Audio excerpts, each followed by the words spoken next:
ساړه موسم بغیر هم روزه موږ باندې فرض ده. مسلمان باندې روزه فرض ده. ګرمي شته او نه دی تنده شته نه لوږه شته، بلکل روزه ماشاءالله په ساړه موسم کې ده.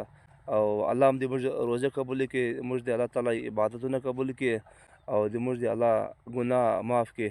الله دې هر مسلمان ګناه معاف کړي. السلام علیکم یاران دوستانو، څنګه یاستئ؟ جوړ یاستئ؟ تکړه یاستئ؟ برابر یاستئ؟ خوشحاله یاستئ؟ طبیعتونه ښه دي؟ زه مستر خان د ما فیسبوک پیج یوټیوب چینل نوم دنیا کې سیر. امید لرم تاسو به ټول جوړ او روغ یاستئ، خوشحاله یاستئ.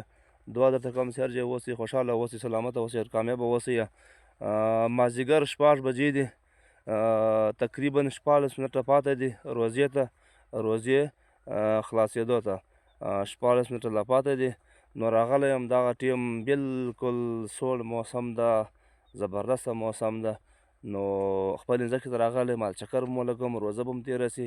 ولې دا ټیم سړی د خپل فصل کې ګرځي، ډېر ښه خوند کوي، ولې رش کش نه وي، ټینشن نه وي، یعنې فرش مایند شي. او دا ویلوګ دستي اپلوډ کومه. سوړ موسم ده الحمدلله، روزې خو ډېرې ښې سوړ موسم کې راغلی دي او ډېر ښه سوړ موسم ده.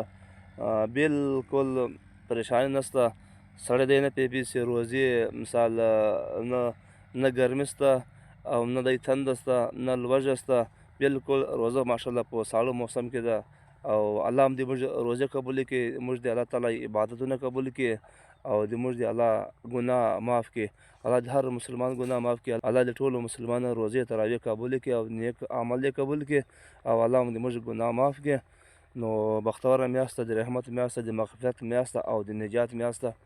ټول مسلمانانو ته ریکویسټ کوو چې دا روزې ونیسي، الله هم دې موږ دغه میاشت کې ګناه معاف کړي. روزه موږ باندې فرض ده، مسلمان باندې روزه فرض ده.